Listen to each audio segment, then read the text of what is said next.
नमस्कार साथियों। आज हम इस वीडियो के अंदर कांस्टेबल के विषय गणित के पिछले वर्षों के पेपर का पार्ट 4 कर रहे हैं। तो चलिए हम शुरू करते हैं। हमारा पहला क्वेश्चन, ए और बी अलग अलग काम करते हुए एक काम को 9 और 15 दिनों में कर सकते हैं।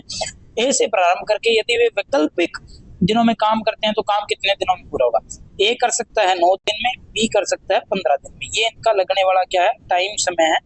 अब देखो ये कितने दिनों टोटल काम कितना हो गया 45। जो कैसे आया कि हमारे पास 15 और 9 का एलसीएम क्या हो गया 45 हो गया। अब इनकी एफिशिएंसी जो आएगी वो क्या होगा 9 5 45 और 15 दिए 45। एफिशिएंसी का मतलब होता है कि कोई भी व्यक्ति एक दिन में कितना काम कर सकता है, वो क्या हो गया एफिशिएंसी होगी। अब एक दिन के अंदर जो हमारे पास काम कर सकता है वो है 5 और बी कर सकता है 3। तो देखो पहले दिन कौन काम करता है, ए, फिर करता है बी, फिर ए, फिर बी, ऐसे ये चक्कर चलता है। तो देखो ये फर्स्ट है, ये सेकंड, ये थर्ड, ये फोर्थ, ये फिफ्थ। तो देखो ए काम करता है 5, बी करता है 3। तो 2 दिनों के अंदर 8 काम हो जाता है और साइकिल फिर आगे रिपीट होने लग जाता है कि वही आगे जो है ए का काम आ जाता है। यानी कि 2 दिन के अंदर जो हमारे पास काम होता है वो क्या होता है 8 काम पूरा हो जाता है। हमें काम करना कितना है 45। अब 45 के आसपास 8 की टेबल का नंबर क्या है 40।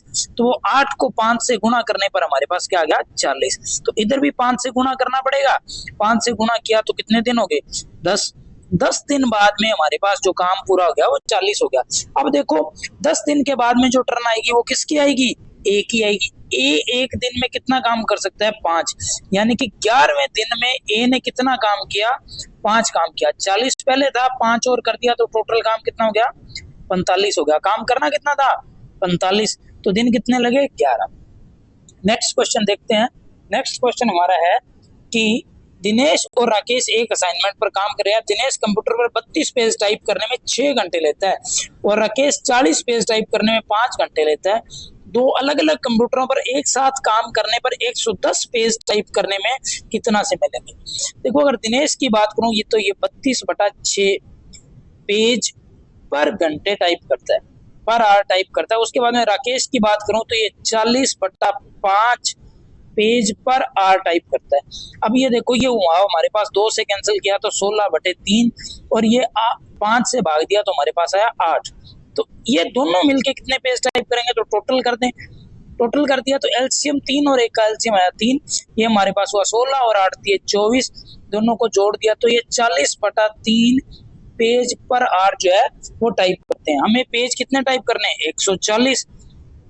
इसमें क्या करेंगे 40/3 का भाग दे देंगे। तो ये 3 का भाग दे दिया तो ये 3 नीचे भाग में था तो ये ऊपर किस में चला गया गुणा के अंदर, और बटा में क्या आ गया 40। अब ये देखो 110 जो थे ये भी पेज थे, 40 थे ये भी पेज थे, और ये 3 जो था ये पर आर का था तो ये नीचे था तो आर भी ऊपर आ गया। ये चीजें क्यों ध्यान रखनी होती है देखना अभी पता लग गया। ये पी से पी कैंसिल हो गया तो ये 0 से 0 कैंसिल हो गया तो हमारे पास बचा 11 × 3/4 और ये आर। अगर आपको पता ना हो कि यहाँ पर घंटे लिखे हुए हैं तो आप इसको मिनट में नहीं बदल सकते, आपको आंसर में प्रॉब्लम आएगी। तो अब यहाँ चले तो ये हमारे पास हुआ 33/4 घंटे। और अब आगे चले तो ये देखो 8 घंटे पूरा हो गया और उसके बाद में 1/4 घंटे हमारे पास बच गए।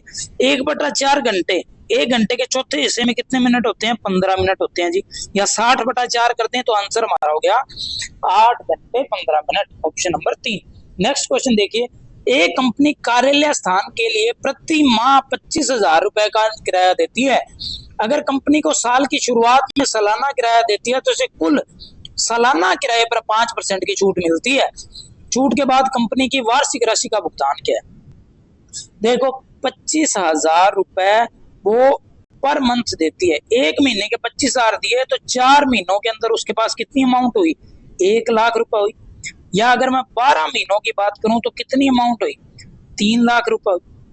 ठीक है जी। अब उसको छूट मिलती है 5%। तो अगर 3 लाख का 10% की बात करूं तो वो हो गया 30,000। अगर मैं 5% की बात करूंगा तो वो कितना हो जाएगा 15,000।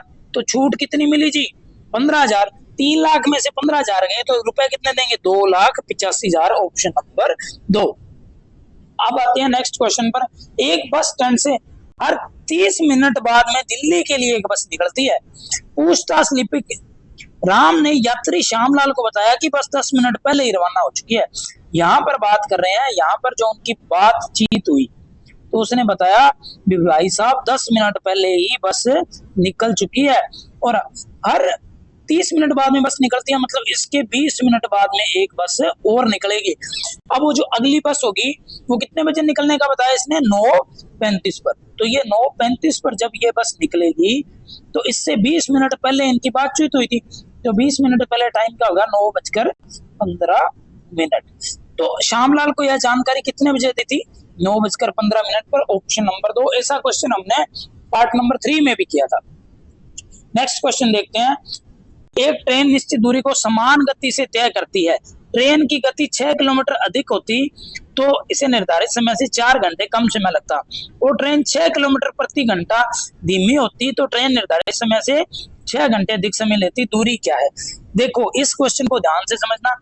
इसमें ना तो हमें टाइम है वो दिया हुआ, ना हमें स्पीड दी हुई, ठीक है, और ना ही हमें क्या है, दूरी दी हुई।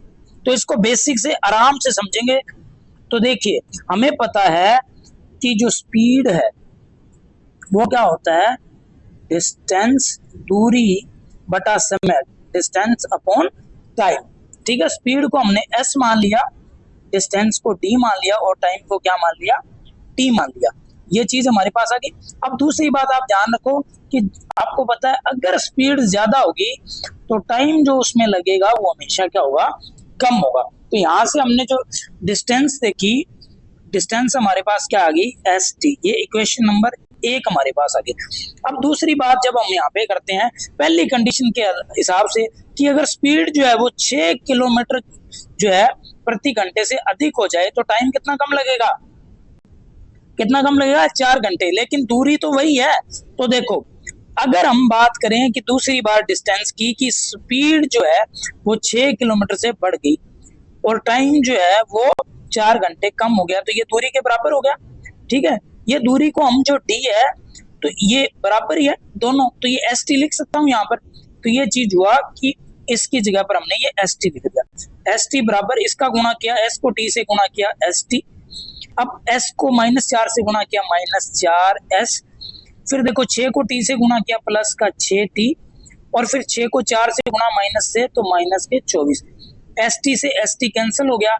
अब ये देखो ये 6t था और ये इधर दोनों माइनस के थे, इधर दोनों आके क्या हो गए, प्लस के हो गए। तो यहाँ पर क्या हो गया, 4s प्लस 24।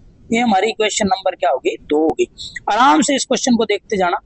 अब अगली चीज पर हम चलते हैं। अगली जो बात इसने बोली कि अगर जो हमारे पास दूरी है वो 6 किलोमीटर घंटा कम होती तो ट्रेन 6 घंटे अधिक लेती, यानी कि डिस्टेंस हमारे पास वही थी। तो s कितना था, 6 घंटे कम, तो s -6 और यहाँ हो जाता t प्लस 6। साफ सी बात है स्पीड कम होगी तो टाइम ज्यादा लगेगा, है ना। अब इसको गुणा किया तो ये फिर हुआ, ये d की जगह हमने st लिखा, s को t से गुणा किया st, फिर s को 6 से गुणा किया तो प्लस 6s, फिर -6t और फिर माइनस माइनस गुणा होके 6 हो गया 36। अब ये st से st कैंसिल हुआ तो ये देखो ये 6t - 36, तो 6t को इधर लेके आए तो 6t इज इक्वल टू हमारे पास क्या हुआ, 6s, और ये यहाँ पर क्या बच गया, माइनस का 36, तो माइनस का 36। ये इक्वेशन नंबर हमारे पास हो गई 3। अब आप ये देखो ये भी 6t ये भी 6t, मतलब दोनों चीजें आपस में क्या है, ये बराबर है। तो हमने इनको क्या किया, बराबर रख दिया। 6s - 36 बराबर में हो गया 4s प्लस 24। ये 36 इधर माइनस का, इधर आके प्लस का, ये 4s इधर प्लस का, इधर आके माइनस का। तो यहाँ से हमारे पास जो होगा वो 6s - 4s बराबर 36 प्लस 24, या 2s बराबर हमारे पास कितना हो गया, 60, या s बराबर हमारे पास कितना हो गया, 30 किलोमीटर प्रति घंटा। जो हमारे पास स्पीड जो आ गई इन सारी इक्वेशन से वो हमारे पास कितनी आ गई थी, 30 किलोमीटर प्रति घंटा। अब हमें टाइम पता लग जाए तो हम दूरी निकाल सकते हैं। ये स्पीड तो आ गई, अब हमें टाइम निकालना है। तो देखो आप किसी भी एक इक्वेशन को ले लो, इस इक्वेशन को आगे आप देखो 6 कॉमन ले लिया तो ये t बराबर क्या बचा, s - 6, ठीक है। तो टाइम हम निकालेंगे इसी के अंदर, टी में एस की वैल्यू पुट कर दी 30 माइनस 6, तो कितना हो गया 24 घंटे। हमारे पास टाइम कितना आ गया जी 24 घंटे। स्पीड हमारे पास कितनी आ गई 30। तो अब हमें निकालना क्या है दूरी, तो दूरी बराबर हो गया एस की वैल्यू जब हमने पुट की 30 और टाइम की वैल्यू पुट की हमने 24, तो 24 दिए 72, 720 किलोमीटर हमारे पास जो है दूरी आ गई। इस क्वेश्चन को 2 बार देखना, आराम से समझना, बहुत महत्वपूर्ण कंसेप्ट है, इसलिए आपको आराम से समझाया। नेक्स्ट क्वेश्चन पर चलते हैं। पश्चिम एक्सप्रेस, इसको हम ए ट्रेन ही मान लेते हैं, 60 किलोमीटर प्रति घंटे की स्पीड से दिल्ली के लिए से मुंबई के लिए इतने बजे रवाना हुई और अगस्त क्रांति, ये हमारे पास हो गया ट्रेन नंबर बी, उसी दिन 4:30 बजे 80 किलोमीटर प्रति घंटे की गति से दिल्ली से मुंबई ये जा रही है, रवाना हुई। दिल्ली से कितनी दूरी पर दोनों ट्रेनें मिलेंगी ठहराव को छोड़कर। अब हमारे पास जो है ये दिल्ली है और ये मुंबई है, हमें नहीं पता इन दोनों के बीच की डिस्टेंस जो है वो कितनी है और ना ही हम इस डेटा से निकाल सकते हैं। अब ए ट्रेन है वो 60 किलोमीटर प्रति घंटा की स्पीड से चलती है और निकलती कितने बजे है 14:40 यानी कि 2:30 बजे वो ट्रेन है वो निकल रही है। अब बी ट्रेन जो है वो 80 किलोमीटर प्रति घंटा की स्पीड से निकल रही है, लेकिन वो निकल कितने रही है 16:30 यानी कि 4:30 पर। अब वो कब मिलेंगी, देखो जब ये ए ट्रेन है इसके 2 घंटे बाद में चल रही है, इसका मतलब क्या हो गया कि ए ट्रेन है वो 2 घंटे पहले निकल गई। तो ए ट्रेन ने 2 घंटों में कितनी दूरी कवर कर ली, 1 घंटे में 60 करता है तो 2 घंटों में कितनी कर ली 120 किलोमीटर। ए ट्रेन जो है वो आगे होगी बी से, यानी कि जब बी यहाँ से चलेगा ट्रेन तो ए ट्रेन है इससे 120 किलोमीटर आगे है। अब बी चल रहा है 80 किलोमीटर की स्पीड से, ए चल रहा है 60 किलोमीटर प्रति घंटे की स्पीड से, स्टार्ट हो गए दोनों। अब देखो इन दोनों के बीच में गैप कितना है 120 किलोमीटर का है। आपने कभी नोटिस किया होगा जब आपने साथ में साइकिल चलाई या बाइक पर दोनों साथ, 2 बाइकें साथ जा रही हैं, अगर दोनों की स्पीड बराबर हो तो दोनों जो है बिल्कुल साथ साथ चलते हैं। अगर किसी की स्पीड जितनी ज्यादा होगी दूसरे से वो उतना ही आगे जाएगा। तो यहाँ से देखो जो बी की स्पीड है वो कितनी ज्यादा है 20 किलोमीटर प्रति घंटा है, बाकी तो 60 हो गया कि 1 घंटे के अंदर देखो बी 80 करेगा उसमें 60 तो ए भी कर गया, तो बी एक्स्ट्रा कितना कर रहा है 20, और एक्स्ट्रा बी को करना कितना है 120। तो 20 के हिसाब से 120 किलोमीटर को कवर करने के अंदर जो टाइम लगेगा वो कितना लगेगा 6 घंटे। तो 6 घंटे बाद ये दोनों मिल जाएंगे। तो अब देखो बी ने 80 की स्पीड से 6 घंटे गुजारे तो कितनी दूरी होगी 480 किलोमीटर। दूसरा अगर आप कहो कि ए से क्यों नहीं निकली, तो ए से देखो ए ने जो है कितना टाइम लगाया 6 घंटे तो ये, और 2 घंटे वो पहले लगा चुका है। ए ने लगाए 8 घंटे 60 की स्पीड से, तो भी कितना हो गया 480 किलोमीटर। तो हमारा राइट आंसर जो है वो ऑप्शन नंबर 3 हो जाएगा। नेक्स्ट क्वेश्चन देखते हैं। ए और बी के वेतन का योग 2100 रुपए है। ए अपने वेतन का 80% खर्च करता है और बी अपने वेतन का 70% खर्च करता है। बचत 4:3 में है, तो बताइए।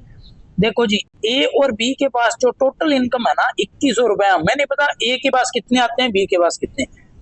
ए ने 80% खर्च कर दिया तो ए की बचत कितनी है 20%, और बी ने जो अपने पास से खर्च कर दिया वो कर दिया 70%, तो बी की बचत कितनी है 30%। अब देखो इनका अनुपात जो है वो 4:3 है, ठीक है। अब देखो बी जो ए का 20% है वो किसको रिप्रेजेंट करता है 4 को, यानी कि ए के 1 भाग की वैल्यू जो होगी वो 5% होगी। और यहां से देखो बी का जो 30% है वो 3 को रिप्रेजेंट करता है, 3 30 को करता है, तो ए कितने को करेगा 10% को, यानी कि ए का 5% और बी का 10%, ठीक है, एक एक को रिप्रेजेंट करते हैं। इसका मतलब क्या हो गया कि जो ए की इनकम है वो डबल है बी से, यानी कि बी के पास 1 है तो ए के पास 2 हिस्से हैं, तो हमारे पास टोटल हिस्से कितने हो गए 2 + 1 कितने हो गए 3। 3 की वैल्यू 2100 दे रखी है तो 1 की वैल्यू कितनी होगी 700, ठीक है, 2 की वैल्यू कितनी होगी 1400। तो ए की इनकम 1400, बी की इनकम कितनी होगी 700। जो भी पूछे वो बता देंगे। ए का वेतन कितना है जी 1400 रुपए, option number D. Next question देखिए, 1740 रुपए एबीसी के बीच में इस प्रकार विभाजित करता है कि ए का 0.5, बी का 0.6 और सी का 0.75 बराबर है। देखो तो ये देखो a × 0.50 ये बोला इसने, बी इंटू 0.60 बराबर सी इंटू 0.75। पॉइंट से पॉइंट हमने सबके कैंसिल कर दिए।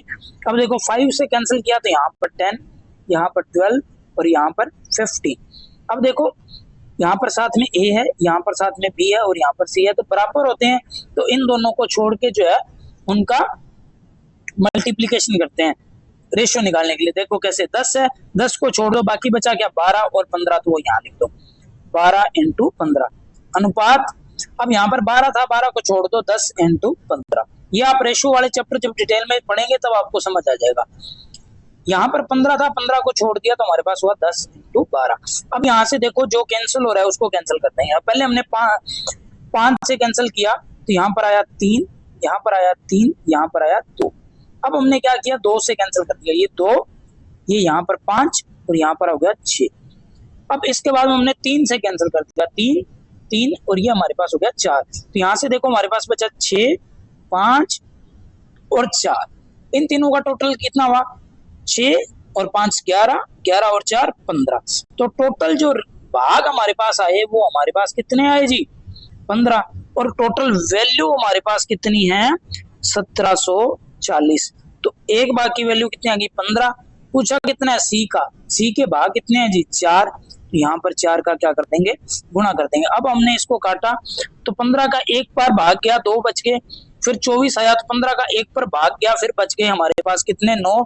तो 15 छिक्के 90, तो 116 इंटू 4, तो ये कितना हो गया, 464। ऑप्शन नंबर डी हमारा राइट आंसर हो गया। नेक्स्ट क्वेश्चन देखते हैं।